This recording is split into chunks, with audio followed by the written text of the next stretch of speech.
Olá a todos, Agostinho Brito da UFRN para uma aula de processamento digital de imagens.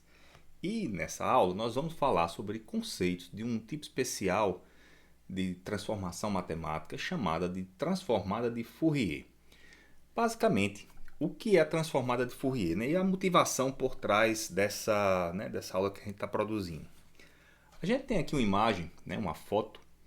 Essa foto aqui ela foi tirada em 1971, é uma foto bem antiga. E nessa época, as produtoras de fotografia elas utilizavam um papel fotográfico diferente. Se você pegar um papel fotográfico hoje, né, que você faz uma revelação digital, ele é um papel muito liso. Né? Mas esse papel daqui era um papel rugoso. Já já eu mostro um detalhe aqui da foto, né, que ela foi adquirida, né, quando ela foi adquirida por um scanner de mesa, para mostrar o tipo de efeito que acontece quando você adquirir essas fotos antigas, fazer a aquisição dessas fotos. Para que a gente vai fazer uma aquisição de uma foto como essa? Por exemplo, você pode fazer uma aquisição de uma foto como essa daqui para fazer uma restauração. Né? A imagem está degradada, você quer fazer uma restauração de uma foto antiga, né? Uma foto que tem um valor histórico, né? Um documento histórico, e você quer restaurar. Então você tem que fazer a aquisição da cena. Então, para isso, a gente vai falar sobre um pouco sobre essa imagem, porque é que ela motivou, né, a gente trabalhar ou estudar, né, a transformada de Fourier. Na verdade, não foi ela que motivou a gente estudar, né, mas vai ser a motivação que eu vou utilizar aqui para tentar mostrar para vocês uma utilidade dessa ferramenta matemática, que é isso aqui. Veja a foto, né? Essa aqui é uma digitalização da foto que eu realizei. E a gente aqui está tirando um zoom, né? Fiz um zoom da cena numa região específica, a região do olho. E o que é que você está percebendo? O que é que você consegue perceber claramente aí nessa região? Você está conseguindo perceber um padrão de repetição. São várias bolinhas. Essas bolinhas que você está vendo, né, nessa imagem, nessa foto, essas bolinhas elas não existem, né, na foto original. Essas bolinhas, né, elas aparecem quando a luz do scanner bate no papel fotográfico. Ele é altamente reflexivo, mas ele tem uma espécie de padrão, né? Um padrão, uma espécie de achuriado, né? Só dá para ver quando você observa de pertinho a foto. E quando a luz do scanner bate, que reflete, né? Para você fazer a aquisição no sensor de linha, ele produz esse tipo de padrão aí. Se você pegar essas fotos antigas, né? Vai nos álbuns de família, né? Álbuns históricos, se você tiver curiosidade, pega a foto e olha, você vai ver que isso acontece. Então temos um problema aqui, né? Como é que eu vou fazer a restauração dessa imagem? Eu quero que a imagem ela seja corrigida, né? Ela tem aqui uns pequenos defeitos, né? De mofo, né? Coisas que acontecem, né? Degradações naturais ao longo do tempo. O papel ele não dura eternamente e a gente quer fazer uma recomposição, mas veja que para eu restaurar essa imagem eu tenho um outro problema mais sério ainda, que são essas repetições desses padrões que acontecem. Essas repetições elas acontecem nas regiões mais escuras e acontecem nas regiões claras também das cenas. Acontece nos dois lugares, né? Nos dois lados. Como recuperar? Então a gente vai mostrar na restante dessa aula uma transformada matemática que foi utilizada para isso. Eu não vou mostrar como é que a gente vai fazer a recuperação nessa videoaula, mas em outra videoaula a gente vai mostrar. Vamos voltar a essa imagem aqui e explicar como é que ela foi restaurada, né? Como é que ela poderia ser restaurada. Só para dar um gostinho, aqui tem a imagem, né, que a gente preparou do processo totalmente restaurado. Aqui tem a imagem da esquerda, a imagem com aquisição, a imagem bruta que foi adquirida. E na imagem da direita eu tenho a imagem totalmente restaurada sem esse tipo de interferência. Perceba, né, como a qualidade da imagem ela ficou bem melhor. E como foi feita essa restauração? Ela foi feita com a transformada de Fourier. A gente fez filtragem da imagem utilizando essa ferramenta matemática e eu consegui remover esses pontinhos aqui. Não é fácil de fazer essa filtragem, né, de uma maneira diferente, não que eu conheça. No domínio espacial você não consegue nada que trabalhe com uma filtragem como essa, né, que te gere um resultado tão bom. Mas o que é que essa imagem tinha de especial ou tinha de particular que me permitiu fazer esse tipo de filtragem da imagem da direita? Se a gente voltar aqui no outro slide, o que é que dá para perceber? Dá para perceber, olhando aqui nessas bolinhas, né, aqui dessa terceira imagem, é que existe um padrão de repetição. Se você perceber a cada aproximadamente uma certa quantidade de pixels, a bolinha ela aparece, ela se repete, né? Aquela interferência, aquele ruído, ele vai se repetindo. Isso acontece tanto na horizontal quanto na vertical e em outras direções também. Então, o que é a transformada de Fourier? Por que, é que ela pode ser usada para restaurar essa imagem? Porque é um tipo de ferramenta matemática que ela foi feita para trabalhar com interferências que são periódicas. Basicamente, esse camarada, né, essa transformada de Fourier, ela permite que eu represente a imagem de uma maneira diferente, em um outro domínio. Basicamente, se você olhar para a imagem representada nesse novo domínio, que você, né, olhar lá para uma transformada de Fourier de imagem, você não vai ver nada, né? Nada de importante lá. Mas existe ali uma interferência, né, que tem que ser, que pode ser tratada, pode ser recuperada. Então, essa transformada, o que é que ela permite fazer? Ela permite evidenciar as características da degradação que você tem, né, naquela imagem que você está estudando e estudar, né, como fazer para remover aquelas características.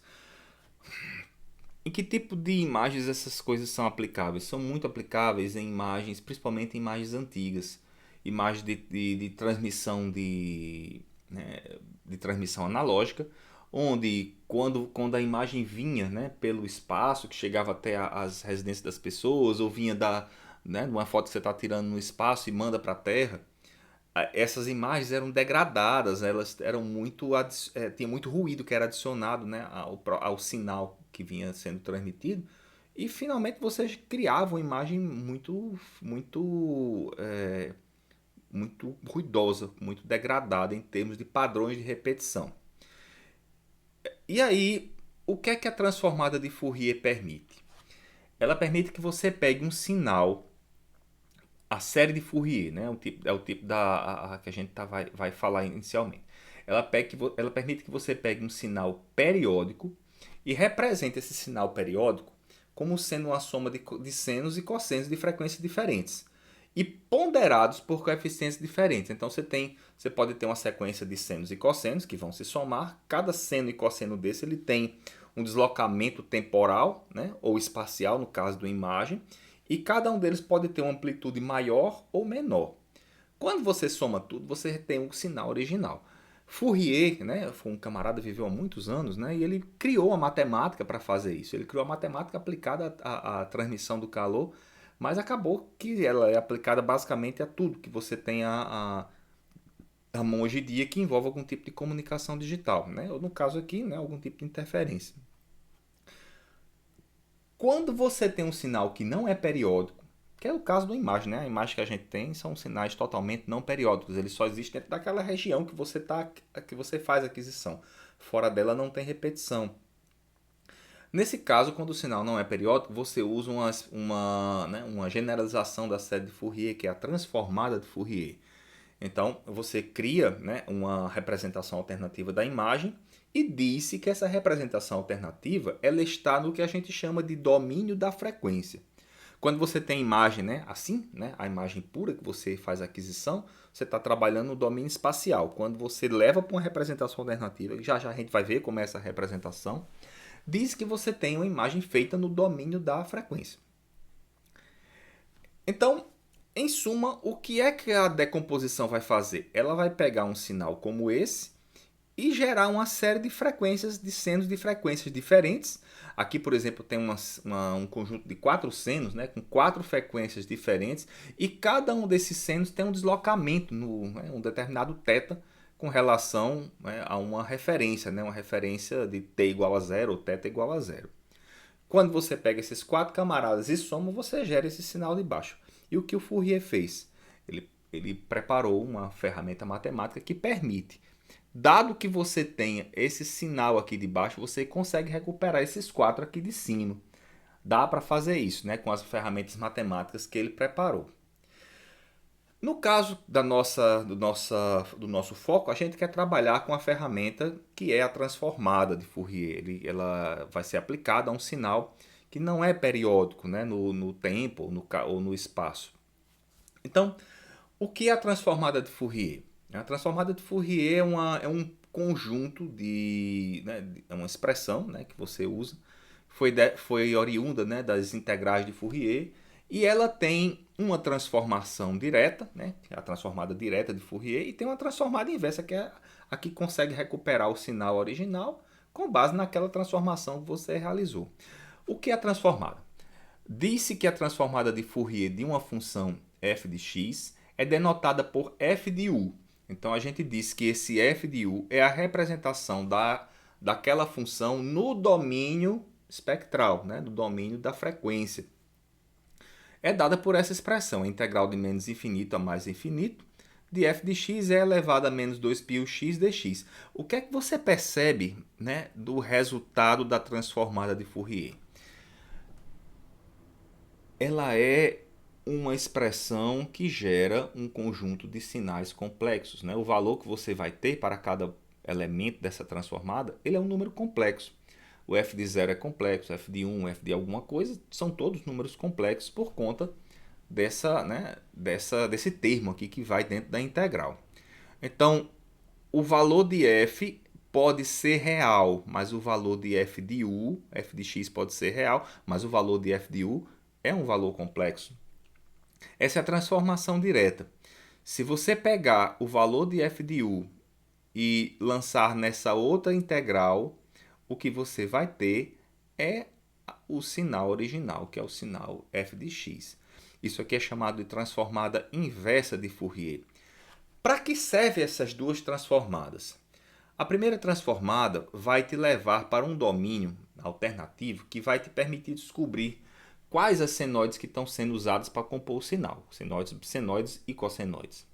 Com base nessas senoides e cossenoides, dá para você propor filtros que vão atenuar as senoides e cossenoides que você não tem interesse que sejam permanecidas no sinal original e amplificar aquelas que você queira, né? Ou simplesmente manter como já estão.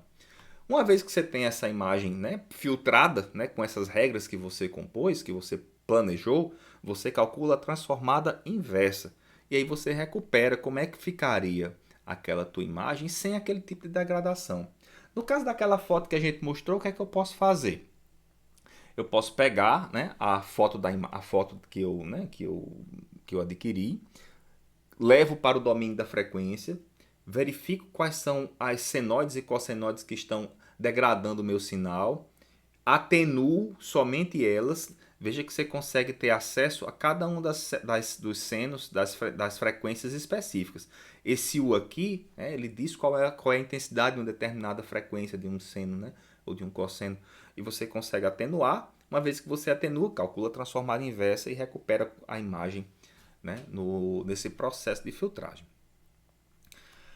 Normalmente a gente não trabalha com a transformada de Fourier diretamente. A gente analisa características da transformada. E tem duas que normalmente a gente presta atenção, que são obtidas a partir da representação polar da transformada, que são a magnitude da transformada ou espectro da transformada, né, o nome que a gente encontra na literatura, é dada por essa expressão. Basicamente, o que é que ela determina? Ela determina o valor da amplitude do seno ou cosseno que você está usando para representar aquela contribuição específica, aquela harmônica específica da transformada. Disse assim. E tem a fase da transformada, que é dada por essa outra expressão. É o arco tangente dessa parte imaginária sobre a parte real, né, daquela componente que você tem. Lembrar que a transformada de Fourier ela gera valores reais, valores complexos. Você vai pegar a parte real e a parte imaginária e processar as duas. O que é que a gente explora aqui dessa transformação, dessa transformada? Normalmente, a gente dá um foco especial à magnitude. Por que ela? Porque a magnitude é tão especial. E a fase transformada tem alguma serventia? Geralmente não. Geralmente não tem nenhuma serventia. A magnitude tem. Por quê? Porque normalmente quando você percebe padrões de repetição, ou padrões senoidais sendo apresentados numa imagem que está corrompida, o que é que causou aquele corrompimento? Geralmente é uma senoide que tem uma amplitude alta. E quando aquela senoide tem uma amplitude elevada, naquela componente de frequência específica, o valor da magnitude ele é bem evidenciado. A gente vai mostrar já já uma imagem, né? Tem aqui, deixa eu pegar a imagem para mostrar para vocês. Aqui uma imagem de uma imagem corrompida pelo senoide. Já já vou mostrar como é que fica a transformada de Fourier dela.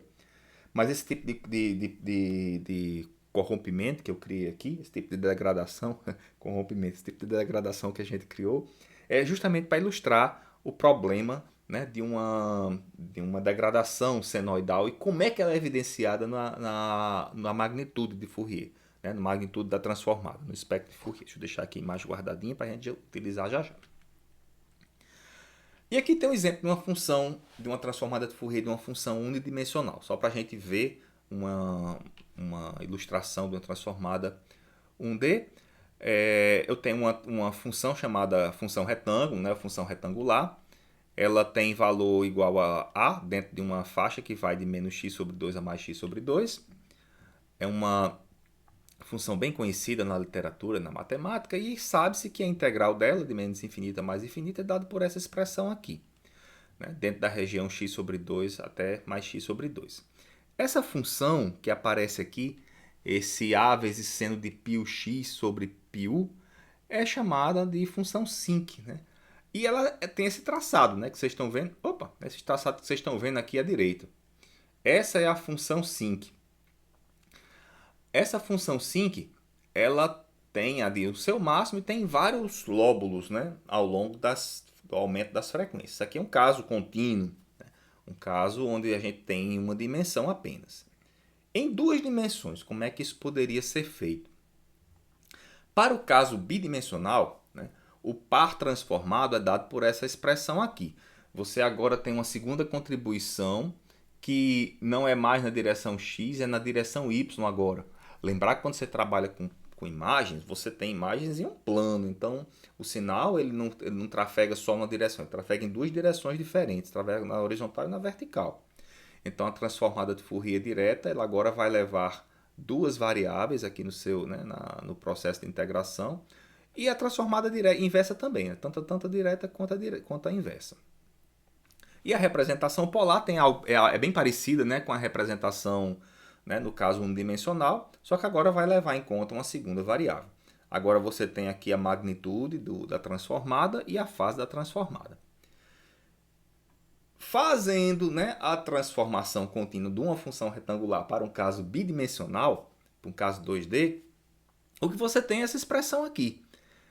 É bem parecido, né? Só que agora você tem a expressão sendo desenhada aqui na telinha em duas dimensões. Você tem a função sinc ela variando no x e variando no y também.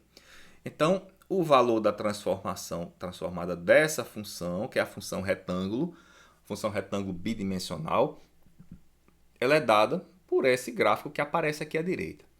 Vamos lembrar desse gráfico, que daqui a pouco a gente vai ver esse gráfico sendo gerado de forma experimental, em 2D, com uma função retângulo. Eu já estou até com a função retângulo aqui. Olha a função retângulo, né, que a gente já vai trabalhar, um quadradinho branquinho. Nós vamos já mostrar aqui um experimento que vai mostrar como calcular a DFT da função retângulo. A gente vai ver que vai ser bem parecida com essa função sinc que surge aqui na telinha aqui nesse momento. Só tem uma questão. Toda essa transformada que a gente está mostrando até agora, ela é contínua. E o nosso caso é um caso discreto. A gente trabalha com imagens, são dados amostrados. Então, não vou fazer um cálculo de uma transformada contínua. A gente vai fazer o cálculo de uma transformada discreta. No caso de uma variável discreta, que são as funções, as imagens que a gente trabalha, as variáveis discretas elas são funções também, só que elas existem só em algumas posições no espaço, que vão, né, das posições 0 até n-1 e em x e y de 0 até n-1. Então, nesse caso, o par transformado é dado por essas duas expressões aqui. F de uv é 1 sobre mn, né, que são as dimensões da imagem na direção x e na direção y. vezes esse somatório. Essa é a transformada direta, né? Essa equação que você tá percebendo aqui. E a transformada direta, inversa é dada por essa outra expressão. Como é que se chega a essas expressões? Se você pegar, né, o livro lá do Rafael Gonzalez, né, um livro muito bom que a gente usa, né, o livro de processamento de imagem, estou até com ele aqui, né, o livro do Gonzalez, ele detalha como é que você consegue obter essa expressão a partir daquela expressão da integral. Basicamente, como é que essa expressão da transformada discreta ela é obtida? Você assume que a tua função ela é contínua no espaço, né, no espaço, mas ela é amostrada em alguns locais. Como? Você pode utilizar impulsos para fazer essa amostragem. Então, tem uma propriedade do peneiramento que diz que quando o impulso cai em uma determinada posição, o valor que você tem é a função apenas naquela posição. E dá, né, para você deduzir essas duas expressões que vocês estão percebendo aqui na tela, utilizando o produto da imagem no mundo real, vezes uma matriz de impulsos, né, que existem espaços de mesma separação, tanto numa dimensão quanto na outra. Então, essa notação que a gente utiliza, f de 00, f de 01, fm-1, n-1, ela na verdade ela não mostra qual é a posição no espaço da imagem, mas mostra qual é a posição na amostra. São amostras, essa primeira amostra, segunda amostra, terceira amostra numa linha e em outra linha. São amostras que são igualmente espaçadas, né, tanto numa direção quanto na outra. Geralmente essas amostras são, a maior parte dos sensores que você tem, né, elas geram pixels que têm espaçamento igual, tanto numa direção quanto na outra, até para você conseguir perceber a imagem corretamente. Se você faz uma amostragem maior numa direção do que na outra, você vai deixar a imagem mais esticada em uma das direções, o que não é agradável de se perceber. Então, quando a gente disser que eu estou utilizando o f de 0,1 ou f de xy, né, aí dentro de uma denominação que você coloca, basicamente eu estou dizendo que essa imagem ela está numa posição x0, né, em termos de coordenadas de mundo real, mas o x, que é o valor que você escolheu, vezes um Δx. O que é o Δx? É a distância em milímetros, né, lá que você tem, né, ou de micrômetros, sei lá como é que você vai adquirir sua imagem, de um pontinho de uma amostra para a amostra vizinha, tanto na direção x quanto na direção y. A mesma interpretação ela vale para o caso da frequência, né? A representação na frequência. F de UV equivale ao F de U vezes ΔU e V vezes ΔV. O que são ΔU e ΔV? São as variações de frequência de uma senoide barra cossenoide para a senoide vizinha, de uma harmônica para a harmônica seguinte que você está montando, né, aí nessa transformação. E dá para se deduzir como se dá a relação entre as amostras no domínio, as distâncias no domínio espacial para o domínio da frequência, a distância no domínio espacial para o domínio da frequência, numa direção e na outra direção. Então, dito isso, qual é o nosso foco? A gente vai ter que aprender a analisar essa imagem, né, que é a imagem f de UV, que é a imagem transformada no domínio da frequência. E o que é que você está vendo agora? Você está vendo as imagens de magnitude de uma transformação. O que é essa foto que você está vendo aí? Você tá vendo uma imagem de magnitude de uma imagem que foi levada para o domínio das frequências. A gente calculou a DFT dessa imagem e eu estou apresentando a DFT aqui para vocês. Como é que essa DFT está sendo apresentada? Eu pego a imagem, calculo a DFT e mostro o logaritmo da DFT. Por que é que normalmente a gente mostra logaritmos quando vai exibir transformadas de Fourier? É muito comum essa forma de exibição. Porque, se você pegar qualquer imagem, né, a imagem começa daqui, existe muita região suave. A maior parte dessa imagem daqui são regiões suaves que você está percebendo numa cena. E pouco existe detalhe. Os detalhes são variações bruscas que existem nos tons de cinza. E essas variações bruscas elas só são desenhadas, ou melhor, só são decompostas em senoides que têm frequências altas para conseguir desenhar.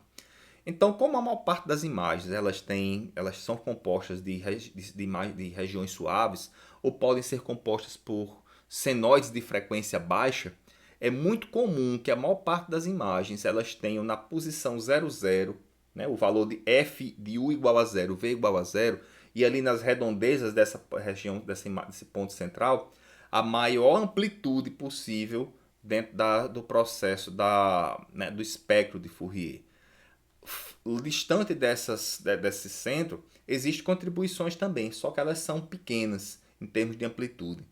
Mas mesmo sendo pequenas, elas são muito influentes na formação da imagem. E o que você está vendo aqui à esquerda é uma DFT de uma imagem, o valor do f do 00 é esse canto superior esquerdo aqui. Mas me deixa voltar aqui nesse outro slide, que ele vai falar para você como interpretar aquela imagem lá que vocês estavam vendo. Se você tiver uma imagem no domínio espacial como essa, né, que tem aqui uma função bidimensional, ela tem, né, mesmas dimensões nas duas direções, você tem um ponto da imagem qualquer com seu valor f de xy. Perceba que o eixo x é na vertical, né, ele incrementa para baixo, o eixo y na horizontal incrementa para a direita, né, nessa convenção que a gente vem adotando. E no domínio da frequência, a imagem que você vai ter no domínio da frequência é uma imagem complexa. Cada valor de f de uv é um valor complexo, tem sua parte real e sua parte imaginária, mas ele tem as correspondências na direção horizontal e vertical. Na vertical, o correspondente do x é o u e o correspondente do y é o v. Então a gente vai manter essa convenção, né, daqui para frente. E o que é que você vê?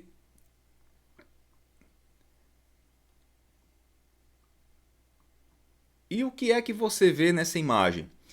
Você vê nessa imagem o módulo da transformada de Fourier, que é o espectro.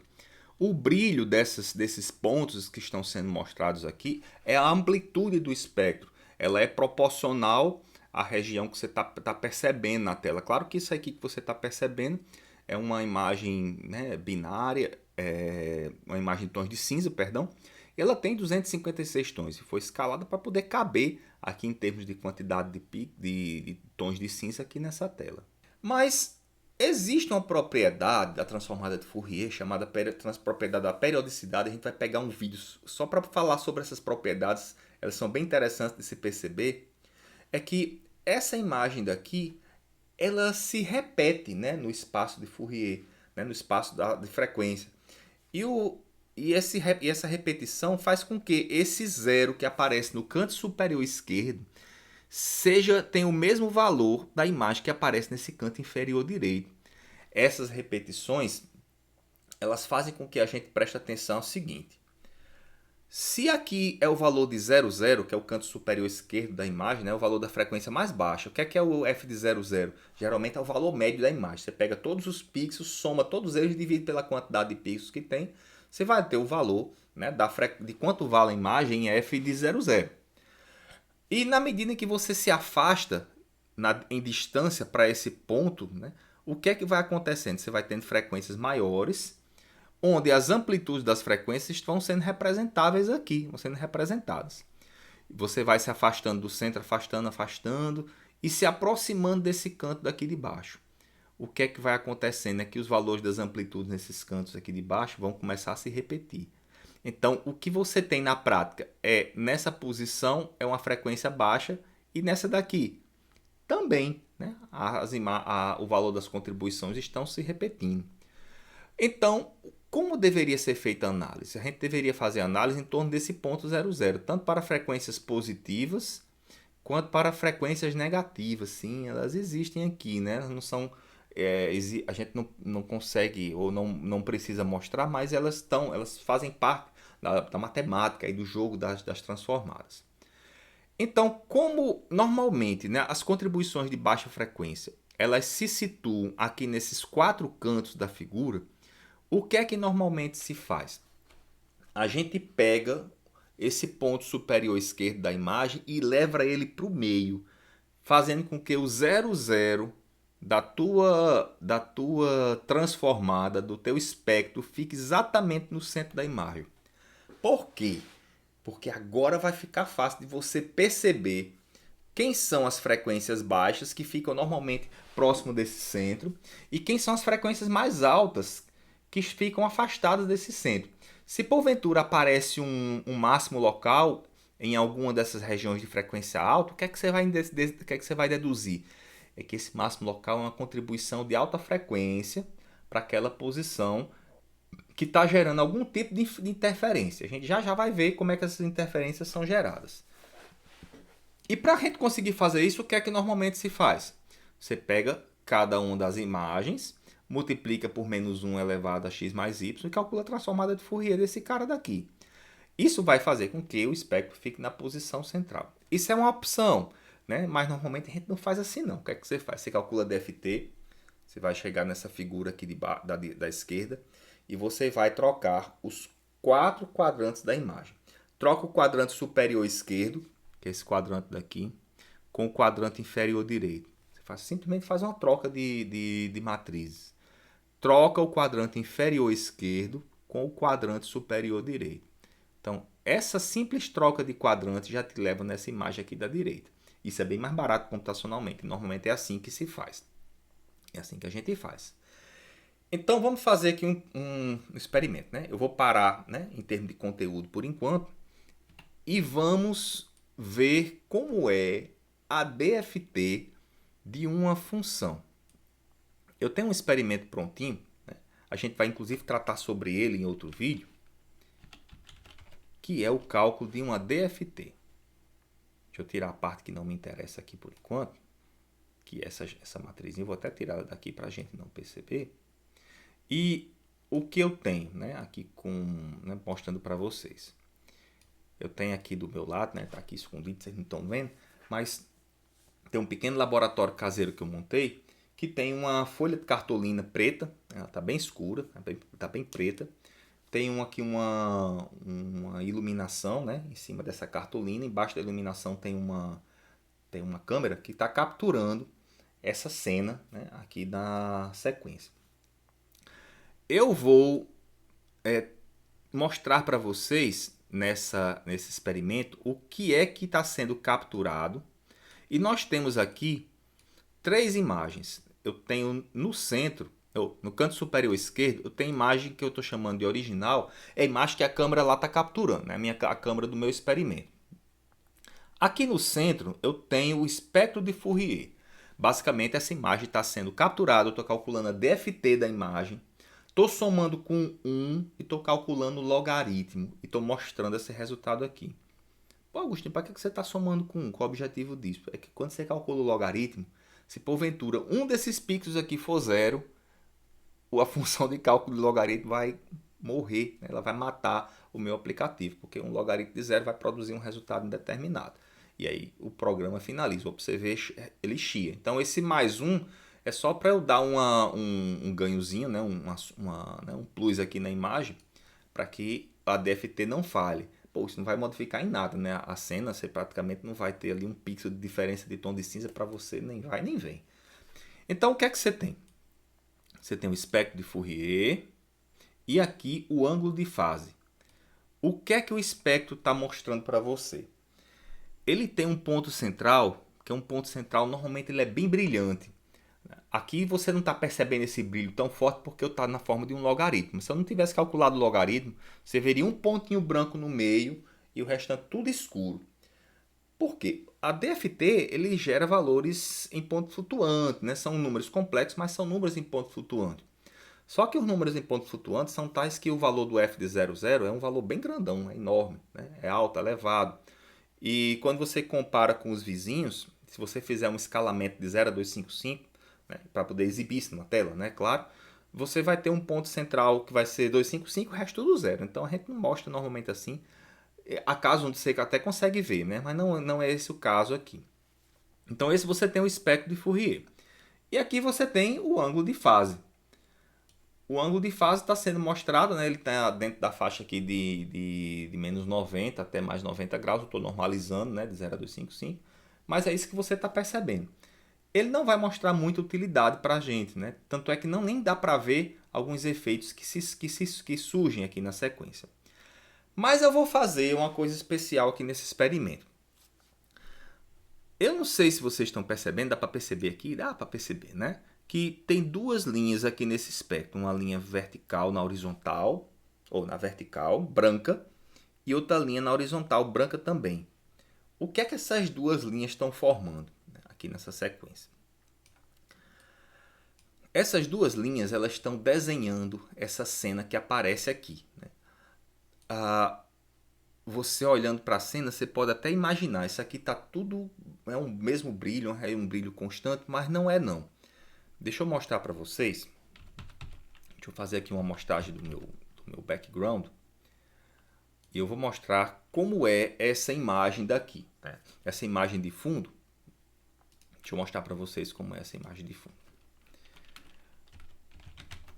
DFT. Opa. Deixa eu fazer a amostra aqui novamente que ficou errada.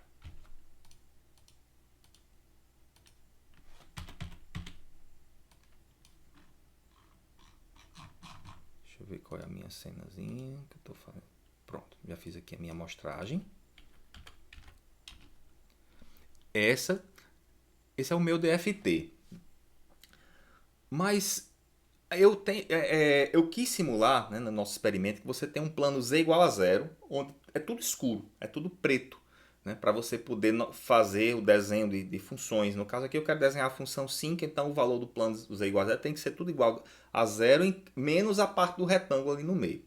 Mas vamos fazer o seguinte, eu vou pegar essa imagem e vou plotá-la em 3D para a gente ter noção de como é a distribuição de brilho na cena. Dá para perceber que aqui no centro ele é um pouquinho mais claro do que nas laterais. Eu quero confirmar isso. Então eu vou fazer o seguinte. Eu vou criar um mapa tridimensional.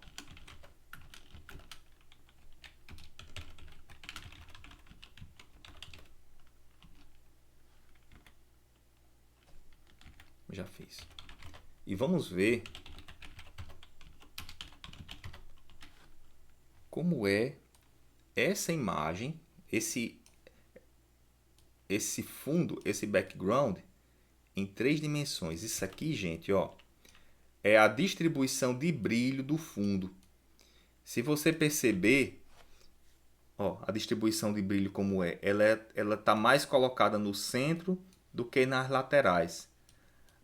O valor do brilho no centro é um pouquinho mais elevado do que aqui nessas laterais. Ajustar uma cena para você fazer um experimento é uma coisa muito complexa, né? Que a gente está usando eu estou usando um spot de LED, né? Um plafond de LED, ele distribui muito bem o brilho, mas ainda não fica perfeito. Mas o que é que eu vou fazer agora? Eu vou matar esse programa e vou subtrair o fundo. Eu peguei uma amostra aqui de fundo na cena e fiz uma subtração de fundo. Olha como é que fica agora o espectro de Fourier. Aquelas duas linhas laterais que apareciam aqui, elas sumiram. Aquelas linhas horizontal e vertical. Se eu não subtrair, aqui é sem a subtração, aqui é com a subtração. Se eu não subtrair, essas linhas horizontais e verticais, o que é que elas estão representando? As amplitudes das senoides e cossenoides, né? Uma senoide barra cossenoide, né? No caso do plano complexo, que estão sendo usadas para desenhar aquela superfície que a gente acabou de mostrar. Se porventura você não mostra aquelas linhas, você não subtrai, aquelas superfícies não são mostradas aqui. O ângulo de fase não mostra tanta coisa, o que mostra mais é o espectro, que é a amplitude daqueles sinais que você está vendo, né? Você está percebendo aqui. Vamos mostrar, né, já com a subtração, agora, né, a parte interessante do nosso experimento, que é a função sinc. Eu vou pegar a função sinc e vou colocá-la aqui na nossa cena. Deixa eu botar ela um pouquinho mais centralizada. Para ver se eu consigo ajeitar isso aqui no dedo. Para ficar bem direitinho a função sync. Bora, meu filho, me ajuda aí. Consegui. Olha aí a função sync. Deixar no centro, não deixar, não tem tanta importância, porque a gente vai ver uma das propriedades, né? Propriedade do deslocamento aí no espectro, não tem tanta interferência assim. Olha como ficou o espectro de Fourier dessa imagem, já subtraindo. Então, conseguindo associar esse espectro com aquele gráfico que a gente tinha lá, aquele gráfico 3D. Se não está conseguindo, vocês vão conseguir agora. Eu vou pegar uma amostra dessa imagem. Deixa eu ver se eu consigo pegar aqui a minha amostra. Pronto, peguei uma amostra aqui, né, no meu experimento. Em outra videoaula a gente vai mostrar como é que esse aplicativozinho aqui ele funciona. Vamos mostrar novamente aqui a imagem. Está aqui a imagem do DFT, ou a imagem que eu estou capturando, essa imagem aqui da função retângulo. Deixa eu sair dela. E vamos agora DFT espectro. Eu vou converter essa imagem que eu capturei do espectro para uma malha tridimensional, para a gente poder exibir aqui no software. A gente está vendo aqui as frequências mais baixas, as frequências mais elevadas aqui se afastando do centro. E vamos agora fazer um plot 3D para a gente confirmar se a DFT que a gente fez era aquela que a gente estava esperando. GeomeView, DFT Spectro.zmesh. Estou usando um software de visualização científica para a gente conseguir perceber isso daí.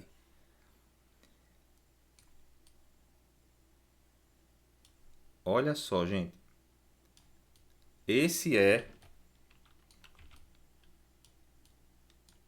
o espectro de Fourier, espectro da transformada de Fourier, daquela função que a gente mostrou, da função retângulo.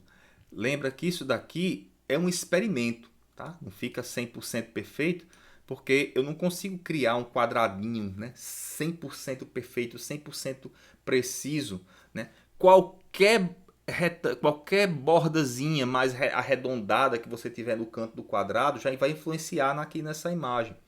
Mas dá para perceber também que o que nós temos é uma aproximação muito, muito razoável daquele plot que a gente mostrou aqui, ó. Olha o que a gente estava esperando de ter, né? Compare a função sync que nós estávamos esperando com a função sync que você tem aqui, obtida pelo cálculo da transformada de Fourier, da transformada discreta de Fourier. Então isso tem essa funcionalidade, né? A gente vai trabalhar com esse programa durante algumas aulas que a gente está produzindo e ele vai servir para a gente fazer, né, o cálculo dessas transformações. E para a gente fechar, né, essa videoaula, vamos ver o que acontece quando você aplica a transformada de Fourier nessa imagem daqui. Essa é a imagem que a gente está interessado, porque ela é que tem uma degradação senoidal muito forte. Vamos ver como é que isso aparece quando a gente coloca a nossa imagem para ser processada, né? Nessa cena. A imagem que você tem é essa imagem aqui da esquerda. A câmera aqui está subtraindo a cena, mas vamos fazer o seguinte. Deixa eu não subtrair. Mostrar a imagem como ela é. Ó. Que a gente consegue perceber o espectro melhor. Olhando o espectro de Fourier, o que é que você vê? O que é que você vai conseguir ver aí? Essas duas linhas horizontais, essa linha horizontal e essa outra linha horizontal vertical que aparece aqui, é a linha causada pelo problema de má iluminação da cena. Não consegui fazer uma iluminação perfeita. Mas olha só esses pontinhos que aparecem, né? Aqui, nessa outra posição. Eles aparecem em forma de um espelho, né? Parece um espelho. E tem uma propriedade da transformada que mostra que isso vai existir. Então tem esse ponto, tem vários pontos e eles aparecem aqui espelhados. O que são esses pontos aqui que estão aparecendo? Gente, esses pontinhos que vocês estão vendo aí são as amplitudes das senoides que estão causando esse tipo de degradação aí nessa imagem, né? A imagem que você está percebendo. como a degradação ela é bem parecida ao longo de toda a cena, eu posso dar uma deslocada aqui na imagem e embora, né, a imagem esteja mudando, como você tem o mesmo período nessa senoide, nessa imagem sintética que a gente criou, o período não está mudando, os valores das frequências dessa senoide que está sendo desenhada aí não muda também. Então, esse tipo de degradação ele foi mostrado aqui no espectro de Fourier. E como é que a gente filtra isso daí? Isso é fruto de outra aula, né, que a gente vai preparar para vocês. Por enquanto, o objetivo foi só mostrar o que era transformada, para que é que ela serve e como utilizar. Só a título de informação, né, o ângulo de fase, que é essa figura que está sendo mostrada aqui na direita, ela não tem muita utilidade para a gente, ela não tem nenhuma informação útil, né, que nos ajude a fazer algum tipo de distinção. Já o espectro tem, e é nele que a gente vai focar aí nas próximas aulas. Ok? Espero que vocês tenham gostado aí desses conceitos de transformação de Fourier. Deu um bom trabalho, né, preparar aqui esse aplicativo para a gente mostrar essas ilustrações. E ficamos por aqui. Né? Até a próxima e até a outra oportunidade de a gente aprender um pouquinho mais sobre processamento de imagens aqui no canal. Até lá!